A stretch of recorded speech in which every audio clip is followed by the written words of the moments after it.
Hey, my name is James Nicholson and welcome to my YouTube channel. In this video, I've got a major update on the Renters' Rights Bill. It's moving ahead a lot faster than a lot of people were expecting. In fact, it's looking like it's going to be law before the end of next month. So we've got the update on what's happening, what's been included in the bill, because we've had various different videos where there was amendments that were proposed.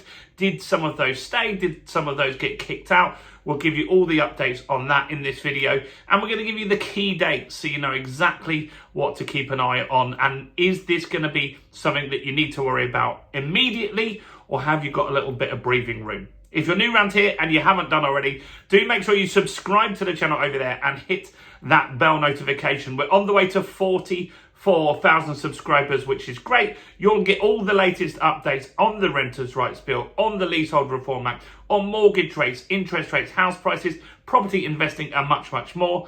And let's get some views on this video. I think this one's really important. So smash like, tick or like, do something to the like button, then share this video with any landlords that you know, because this is what they need to know what's happening at the moment.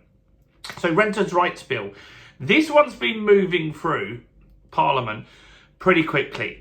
They've had multiple read-throughs of the bill, and it has been moving at a relatively fast pace, and that seems like it's going to continue. So we've got a date for the third reading. So they're going to read through everything in this bill as it stands, and that is the 1st of July. So a couple of weeks, not long until that happens.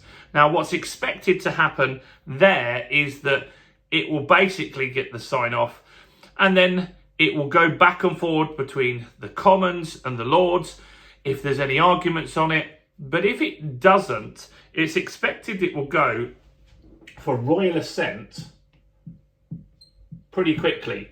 And so the royal assent looks like it will be as early as July 22nd. Now, why then? Well, obviously, all MPs need a nice leisurely summer holiday, so they want to get it signed off before then, because of course they've worked really hard for all of us. So now let's look at what is in there as it stands at the moment. So first and foremost, and I've got an ebook on this, which I'm going to link below, which I would recommend that you grab if you're a landlord. I think about 2,000 people now have taken a copy of that ebook. It's free. You just put your name and email address in and we wing it across to you in a few seconds. So first off is section 21. That's staying at the moment. I think that's probably going to stay as well. And so they're saying that landlords will no longer have the ability to evict tenants for no reason. Now, as this gets worked through, they will get more clarity on what they will have to replace this. There's been talk about quite a few terms and reasonings that you can get rid of a tenant.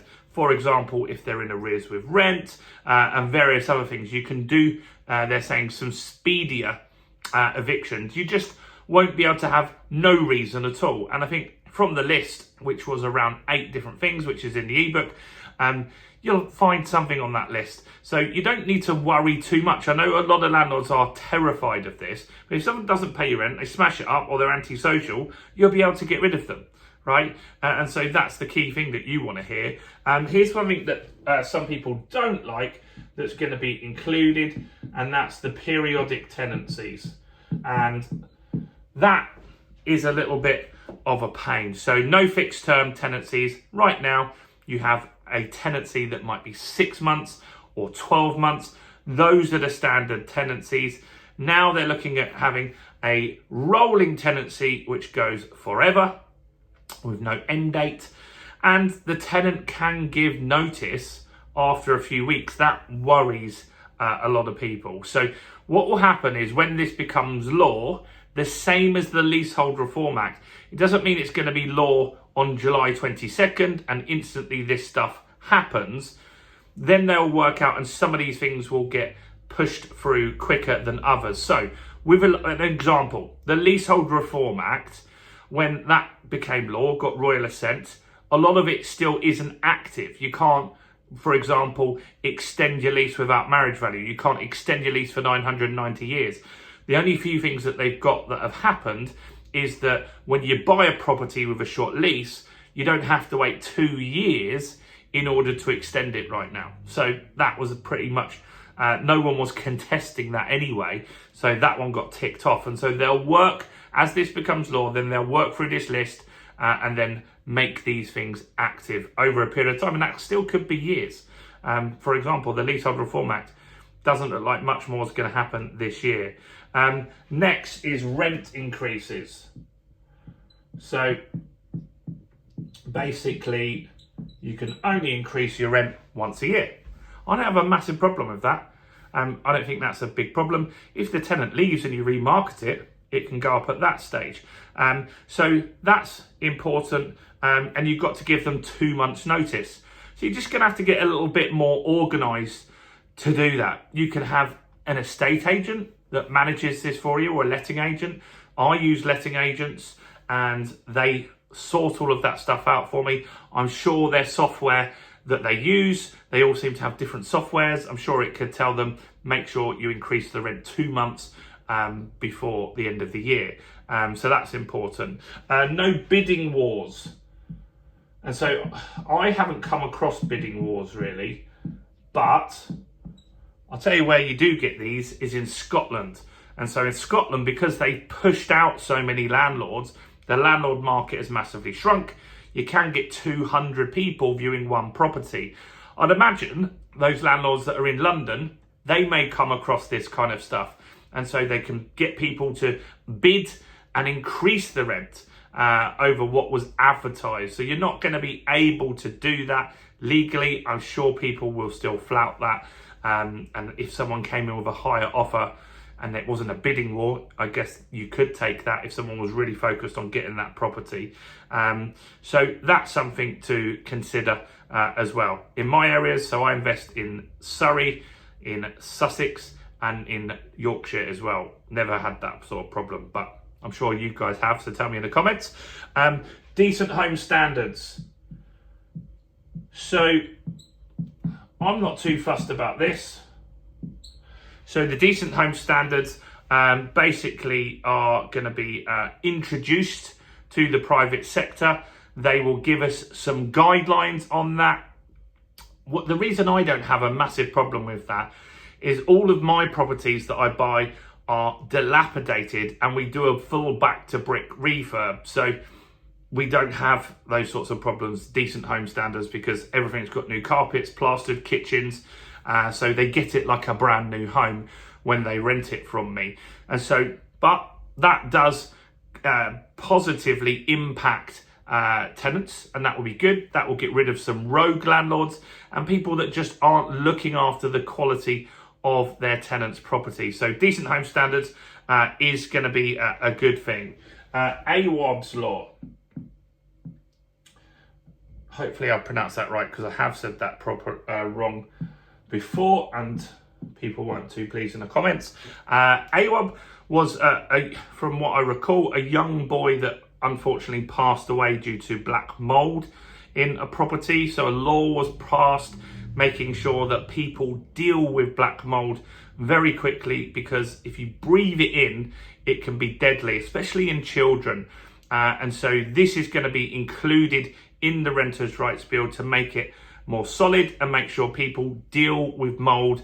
Ironically, the worst offenders on mouldy properties are social housing providers and local authorities. So hopefully this counts to them as well, and they improve the quality of their properties as well for people. So that's important.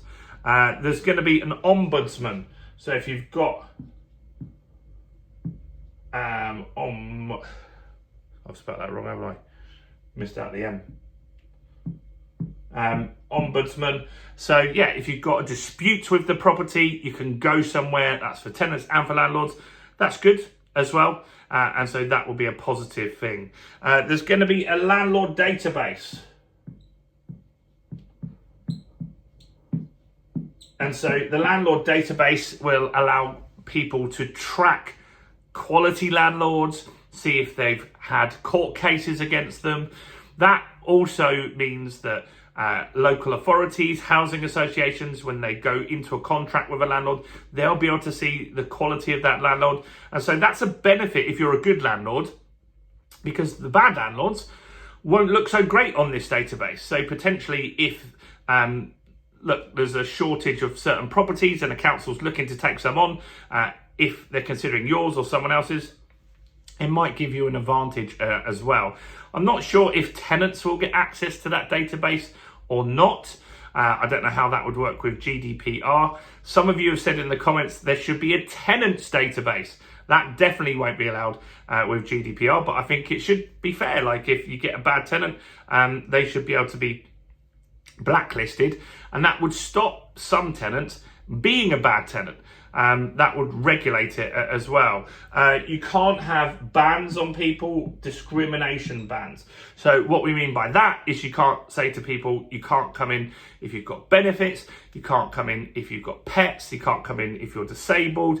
You can't discriminate against people in your advertising, your marketing on Rightmove. And you do see that in this day and age. I've seen adverts a lot where you look at the advert for a rental property and it will say no DSS, no pets. That sort of stuff has got to stop. You won't be allowed to do that. Now, does that mean that you don't take those people on? Well, it's still at your discretion. If you've got 10 tenants, it's up to you to decide which one you've picked, and that could be something that you decide to do, but don't verbalize it and don't put anything in writing.